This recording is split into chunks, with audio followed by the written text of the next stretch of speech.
जय हिंद दोस्तों, स्वागत है आप सभी का आपके अपने YouTube चैनल जैकपुर पे। तो आज के इस वीडियो में हम लोग क्लास 9 का टॉप 100 MCQ देखेंगे सामाजिक विज्ञान का, और ये इसका पार्ट 1 होगा। इस पार्ट 1 में हम लोग क्वेश्चन नंबर 1 से लेकर के क्वेश्चन नंबर 50 तक देखेंगे। इसके बाद पार्ट 2 आएगा, उसमें हम लोग क्वेश्चन नंबर 51 से लेकर 100 तक देखेंगे। यानी कि दो पार्ट में हम लोग 100 सवाल को देख लेंगे, जो काफ़ी मोस्ट इंपॉर्टेंट होगा आपके अर्धवार्षिक परीक्षा के लिए।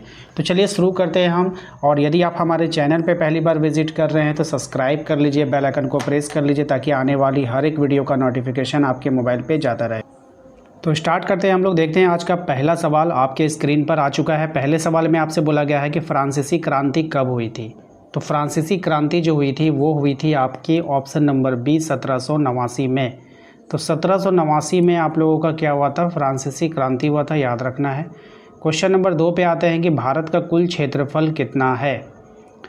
तो भारत का जो कुल क्षेत्रफल है वो आपको बतानी है कितना है। तो 3.2 मिलियन वर्ग kilometre. Option number B correct answer हो जाएगा। क्वेश्चन नंबर आते हैं हम लोग 3 पे, रूसी क्रांति किस वर्ष हुई थी आपको बतानी है। तो रूसी क्रांति जो हुआ था ये हुआ था आपका 1917 में। ऑप्शन नंबर सी हमारा करेक्ट आंसर हो जाएगा। क्वेश्चन नंबर आते हैं 4 पे, कह रहा है लोकतंत्र में अंतिम शक्ति किसके हाथ में होती है। तो लोकतंत्र में जो अंतिम शक्ति होती है वो जनता के हाथ में होती है। ऑप्शन नंबर सी हमारा करेक्ट आंसर होगा।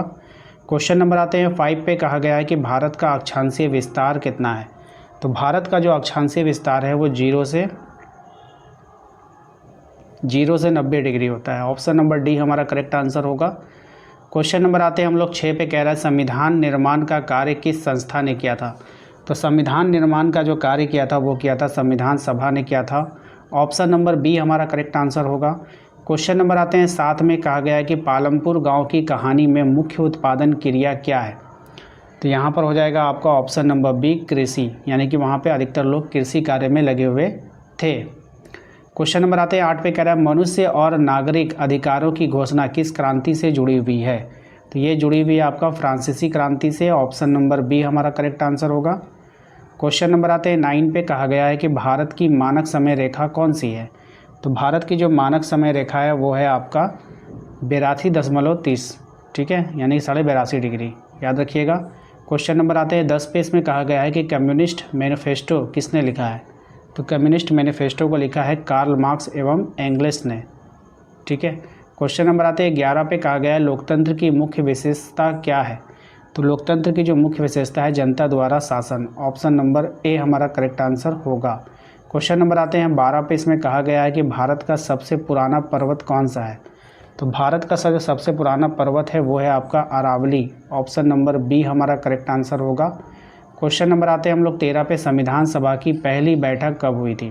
तो संविधान सभा की जो पहली बैठक हुई थी वो हुई थी आपका 1946 में। ऑप्शन नंबर ए हमारा सही जवाब हो जाएगा। क्वेश्चन नंबर आते हैं 14 में, कह रहा है आपसे कि पालमपुर गांव की कहानी किस पुस्तक में दी गई है। तो पालमपुर गांव की जो कहानी दी गई है वो दी गई है अर्थशास्त्र में। किस में दिया गया है, अर्थशास्त्र में दिया गया है। क्वेश्चन नंबर आते हैं 15 पे, कह रहा है फ्रांसीसी क्रांति का नारा क्या था। तो फ्रांसीसी क्रांति का जो नारा था वो था समानता, स्वतंत्रता और भ्रातृत्व, ठीक है, तो इसको याद रखिएगा। क्वेश्चन नंबर आते हैं 16 पे, कहा गया है कि रूस का पहला समाजवादी नेता कौन था। तो रूस का पहला समाजवादी जो नेता था वो था आपका Lenin. Option number B correct answer हो जाएगा। क्वेश्चन नंबर आते हैं 17 पे, इसमें कहा गया है कि भारत के दक्षिण में कौन सा महासागर है। तो भारत के दक्षिण में जो महासागर है वो है Hind Mahasagar. Option number C correct answer होगा। क्वेश्चन नंबर 18 पे आते हैं, कह गया लोकतंत्र क्यों आवश्यक है। तो लोकतंत्र जो होता है वो जनता की भागीदारी के लिए क्या है, आवश्यक है, ठीक है। क्वेश्चन नंबर आते हैं 19 पे, इसमें कहा गया संविधान सभा का अध्यक्ष कौन था। तो संविधान सभा का जो अध्यक्ष था वो था doctor Rajendra Prasad. Option number A correct answer हो जाएगा। क्वेश्चन नंबर आते हैं 20 में, इसमें कहा गया है कि कृषि में सबसे महत्वपूर्ण साधन कौन सा है। तो कृषि में जो सबसे महत्वपूर्ण साधन है वो है आपका ऑप्शन नंबर डी भूमि। कौन है, तो भूमि जो है वो साधन है। क्वेश्चन नंबर आता है 21 में, देखिए कहा गया है कि फ्रांसीसी क्रांति से पहले कौन सा वर्ग सबसे अधिक कर देता था। तो ये देता था आपका तीसरा वर्ग। कौन सा वर्ग देता था, तीसरा वर्ग सबसे अधिक कर देता था। क्वेश्चन नंबर आता है 22 में, कहा गया है कि रूस में फरवरी क्रांति कब हुई थी। तो रूस में जो फरवरी क्रांति हुई थी वो हुई थी 1917 में। ऑप्शन नंबर बी हमारा यहाँ पे करेक्ट आंसर होगा। अगले सवाल पे आते हैं। क्वेश्चन नंबर 23 में भारत का सबसे उत्तरी राज्य कौन सा है? तो भारत का जो सबसे उत्तरी राज्य है वो है आपका जम्मू कश्मीर। कौन है? जम्मू कश्मीर है। ऑप्शन नंबर बी हो जाएगा। क्वेश्चन नंबर 25 में आते हैं। लोकतंत्र में चुनाव कितने समय पर होता है? तो लोकतंत्र में जो चुनाव होता है वो हर 5 साल पे होता है। ऑप्शन नंबर सी हो जाएगा। क्वेश्चन नंबर आता है 25 में, कह रहा भारतीय संविधान कब लागू हुआ? तो भारतीय संविधान जो लागू हुआ वो हुआ 26 जनवरी 1950 को। ऑप्शन नंबर बी हो जाएगा। क्वेश्चन नंबर आता है 26 में, पालमपुर गांव में बिजली किस वर्ष पहुंची थी?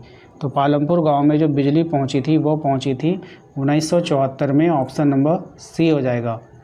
क्वेश्चन नंबर आता है 27 में, गंगा ब्रह्मपुत्र मैदान किस क्षेत्र में है? आपको बतानी है। तो गंगा ब्रह्मपुत्र मैदान जो है वो आपके उत्तर भारत क्षेत्र में है। Option number B correct answer होगा। क्वेश्चन नंबर 28 पे आते हैं। कहा गया है कि रूसी क्रांति के समय रूस का शासक कौन था? तो रूसी क्रांति के समय रूस का जो शासक था वो जार निकोलस द्वितीय था। ऑप्शन नंबर ए इसका सही जवाब हो जाएगा। क्वेश्चन नंबर आते हैं हम लोग 29 में। कहा गया है कि फ्रांस के राजा लुई 16वां को कहाँ फांसी दी गई थी? तो इसको जो फांसी दिया गया था वो पेरिस में दिया गया था। ऑप्शन नंबर ए हो जाएगा। क्वेश्चन नंबर आते हैं हम लोग 30 पे। इसमें कहा गया है कि भारत का सबसे ऊंचा पर्वत शिखर कौन सा है? तो भारत का सबसे ऊंचा पर्वत शिखर है कंचनजंगा। कौन है? कंचनजंगा है। ऑप्शन नंबर ए इसका यहाँ पे करेक्ट आंसर होगा। क्वेश्चन नंबर आता है 31 में। देखिए कहा गया है कि लोकतंत्र का मुख्य लाभ क्या है? तो लोकतंत्र का जो मुख्य लाभ होता है जनता की भागीदारी होती है। इसमें क्या होता है? जनता की भागीदारी होती है। क्वेश्चन नंबर 32 पे आते हैं। कहा गया है कि संविधान सभा की प्रारूप समिति के अध्यक्ष कौन थे? तो संविधान सभा के प्रारूप समिति के जो अध्यक्ष थे डॉक्टर भीमराव अंबेडकर थे। ऑप्शन नंबर बी इसका यहाँ पे करेक्ट आंसर होगा। क्वेश्चन नंबर आते हैं 33 में, पालमपुर गांव में कितने प्रकार की फसलें होती है? तो यहाँ पर जो फसलें होती है वो 4 प्रकार की फसलें होती है। क्वेश्चन नंबर आते हैं 34 में, रूस में सोवियत का अर्थ क्या है? तो रूस में जो सोवियत का अर्थ है वो है आपका परिषद। ऑप्शन नंबर ए हो जाएगा। क्वेश्चन नंबर आता है 35 में। देखिए कहा गया है फ्रांसीसी क्रांति से प्रेरित क्रांति कहाँ हुई है? तो ये क्रांति जो प्रेरित क्रांति हुई है वो इटली में हुई है। ऑप्शन नंबर डी हो जाएगा। क्वेश्चन नंबर आता है 36 में। देखिए कहा गया है कि भारत का सबसे बड़ा राज्य क्षेत्रफल की दृष्टि से कौन सा है? तो क्षेत्रफल की दृष्टि से भारत का सबसे बड़ा राज्य जो है वो है आपका राजस्थान। अगर जनसंख्या दृष्टि से बोलेगा तब उत्तर प्रदेश होगा। ठीक है। क्वेश्चन नंबर आते हैं 37 में। कह रहा है लोकतंत्र का दूसरा नाम क्या है? तो लोकतंत्र का जो दूसरा नाम है वो हो जाएगा आपका बहुमत का शासन। क्या हो जाएगा? बहुमत का शासन। क्वेश्चन नंबर आते हैं हम लोग 38 में। कहा गया है कि भारतीय संविधान दुनिया का, तो भारतीय संविधान जो है वो दुनिया का सबसे बड़ा संविधान है। Option number B correct answer होगा।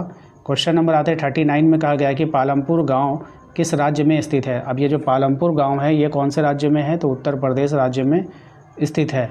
अगले सवाल पे आते हैं क्वेश्चन नंबर 14 में। कहा गया है कि रूस का पहला समाजवादी गणराज्य कौन सा था?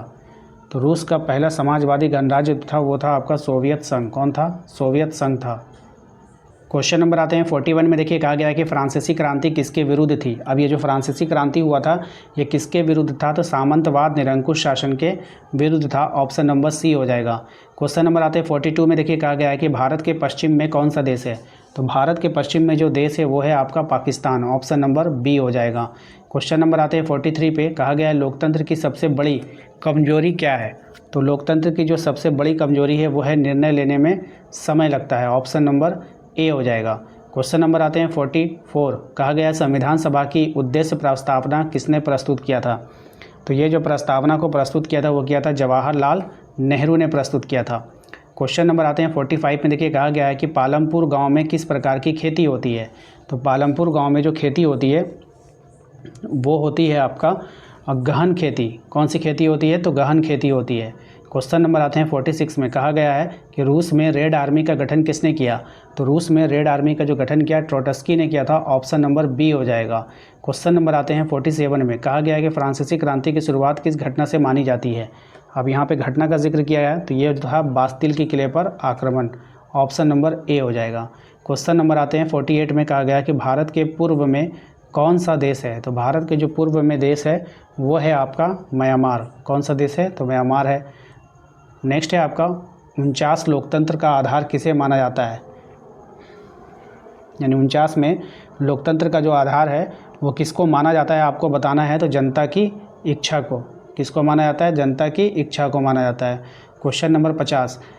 कह रहा है कि भारतीय संविधान किस तिथि को पारित हुआ। तो भारतीय संविधान जो पारित हुआ वो कौन सा तिथि था, तो 26 नवंबर 1949 को। ऑप्शन नंबर ए इसका करेक्ट आंसर हो जाएगा।